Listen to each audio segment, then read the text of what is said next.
Bonjour à tous, aujourd'hui encore une revue en français avec cette fois-ci un Transformer Prime Beast Hunters, c'est-à-dire c'est les saisons 3 tout simplement de cette série. On se retrouve avec un Deluxe Class, donc une figurine, voilà, on va dire taille classique, le Skytalker Predacon. On retrouve un blister assez classique, en voyant ainsi notre figurine derrière la bulle, la version robot. Les deux disques qui sont fournis, c'est un Hasbro. Donc on peut voir c'est un niveau 2 de difficulté, donc ça devrait aller, ça devrait pas être trop dur encore. Bon voilà, comment il est, encore une fois, véhicule entre guillemets animal et robot. Et ici le logo pour Transformer Prime. On retrouve la belle et moche orange notice. En tout cas elle est bien détaillée, elle est grande, ça y a rien à redire, c'est juste bon je suis pas trop fan de la couleur. En tout cas, tout y est. Comment le passer d'un mode à l'autre, recto et verso. Lorsque vous déballez la figurine, vous avez quand même quelques petites choses à modifier comme d'habitude, puisque pour entrer dans le packaging, il y a eu des semi-transformations. On retrouve déjà, en fait, ici, au niveau de l'épaule, vous avez l'axe qui, en fait, qui est remonté. Pour ce clip, c'est totalement en haut. Il va falloir complètement le descendre, ainsi. En fait, quasiment le déboîter. Au niveau de la queue, en fait, elle est positionnée en hauteur, ainsi il va falloir la descendre. Mais avant ça, vous avez le bassin qui est avec des trous oblongs, comme vous avez là. Il va falloir les écarter pour ainsi venir nicher la queue à l'intérieur. Une fois que vous avez fait ça, vous vous retrouvez avec quand même un transformer vraiment sympathique, comme ça, couleur glace cryo, vraiment superbe, turquoise, bleu un peu plus soutenu, bon un petit peu de jaune. On note quand même ici le logo que vous avez, voilà, avec la map c'est mieux, donc très joli également. Travail de peinture, alors là, c'est là où ça commence à être un peu plus délicat. Il y a du très bon et aussi du très mauvais. On commence par le plus mauvais. Les espèces de taches que vous avez ici sur les ailes.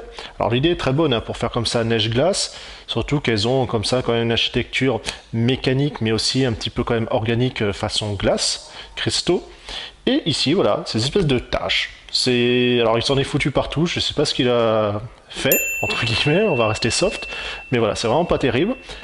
Pourtant, on a ici sur la queue quelque chose qui est vraiment très bien fait. Bon, peinture blanche. Et en fait, ils nous ont laissé comme ça la petite pulvérisation de la peinture. Bon, fait exprès ou pas, j'en sais rien. Mais en tout cas, moi je trouve ça fait bien. Ça fait vraiment givre, du plus bel effet. Ensuite, bon là, on a les pointes qui sont colorées sur le dessus. Bon, c'est un peu ras, un peu radin, mais bon. Pareil, au niveau, bon, il y a toujours des petits loupés par-ci par-là. Bon, là encore, c'est du plastique, donc ça, c'est pas un souci. Mais les papates arrière sont peintes. Il y a des petits loupés. Bon, c'est vraiment les ailes qui dénotent, parce qu'on a même les yeux comme ça, qui sont en silver. Ici, peint également, encore un autre bleu, donc ça fait vraiment voilà, un mosaïque du plus bel effet. Non, c'est le seul truc, parce que sinon le mold au niveau animal est vraiment réussi. Mouvement, on a le ball joint ici. Ici, une double articulation. Ball joint, donc impeccable. Le cou, une rotation, on a la mâchoire. Bon, effectivement, les dents ne sont pas peintes. Ça aurait été peut-être le petit plus. Bon, c'est pas encore trop dur à faire. En plus, on a un plastique qui est quand même rigide sur les cornes. On aurait pu se taper du caoutchouc, donc c'est quand même pas mal. Malgré qu'on ait la tête ici avec les antennes, ça rend quand même assez bien. C'est caché au fond du palais. Ça donne un petit côté voilà, un peu plus agressif. Ça passe très bien. Au niveau, en plus, voilà, encore du ball joint ici, donc très grand mouvement. Là, après, bon, c'est un peu plus limité, c'est juste des axes. Pareil également pour les pattes arrière. La queue, elle, bon, à part faire au bas, ça fait pas grand chose. Et la pointe, par contre, bon, voilà, elle se déboîte, c'est normal, vous verrez pour la transfo. Mais aussi, c'est un peu dommage, même si effectivement, elle a un côté un petit peu plus dynamique, on peut pas vraiment lui donner la position qu'on souhaite. On note également qu'on va avoir là-haut directement les disques qui sont rajoutés. Alors il y a un gimmick, je vous montrerai avec la figurine. Je suis pas doué, j'arrive pas à faire fonctionner comme l'indique la notice. Ça doit être moi, non, il y a quelque chose.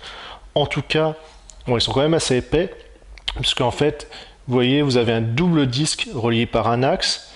Alors toujours le côté voilà, mécanique, entre guillemets, de l'esthétique. Pour sa transfo, je vais déjà enlever les disques de manière, on va dire, normale et classique. Ensuite, pour la transfo, On va déjà enlever la pointe. Donc comme vous avez pu voir, voilà, c'est juste un petit clip, ça, de rainure, et puis ça s'arrête là. On va remonter la queue complètement. On va refermer le bassin, puisque vous aviez les trous oblongs. Et ça se verrouille, ainsi. Les pattes, on va les mettre un petit peu plus droites, même si vous ne pouvez pas totalement, ça reste le côté poulet, entre guillemets. L'ergot qui est là. Vous avez ensuite, au niveau des pattes, en tout cas les griffes à l'avant, une rotation sur le côté, puisque ça va faire comme ça permettre de faire apparaître la main. Donc plastique blanc, hein, lambda. Une rotation, parce que j'étais parti du mauvais sens. Vous avez ici un petit téton qui va venir se loger dans la griffe, pour comme ça le verrouiller. Voilà, hop, je suis reparti encore à l'envers. Ainsi, je bloque, comme cela. Ici, je vais pouvoir remettre l'axe donc vers le haut, c'est celui que je vous parlais au moment du déballage. Alors, on va essayer. Voilà. J'ai redescendu les ailes. Pour pouvoir les mettre et les enlever, le plus simple, c'est de bouger et les ailes et l'axe en lui-même. Comme ça, voilà, en combinant les deux, ça passe. On va voilà, relever la tête, ouvrir le torse, puisqu'il avait quand même l'habitude de quand même pas mal se barrer. On va complètement ouvrir la mâchoire, basculer la tête, comme on a là. Et ensuite, vous avez un double axe comme ça au fond, qui va permettre de descendre le cou de la bestiole. On referme, et ainsi on a la tête voilà, au bon niveau. Bon, forcément, ça lui fait un petit peu comme un casque, un masque, hein, mais bon, il n'y a plus qu'à voilà, fignoler, et puis c'est bon. Notre poulet géant est terminé. On va mettre les ailes, cette partie-là, à 90 degrés, comme cela, qui va permettre, parce que vous ne pouvez pas tourner complètement, hein. Donc ça va servir de lanceur. On va mettre les disques, voilà, dans un sens comme dans l'autre, hein, on s'en fiche. Et là, je dois être très bête, hein, je vois que ça, pour pas dire autre chose. Normalement, vous appuyez ici, et ça lance.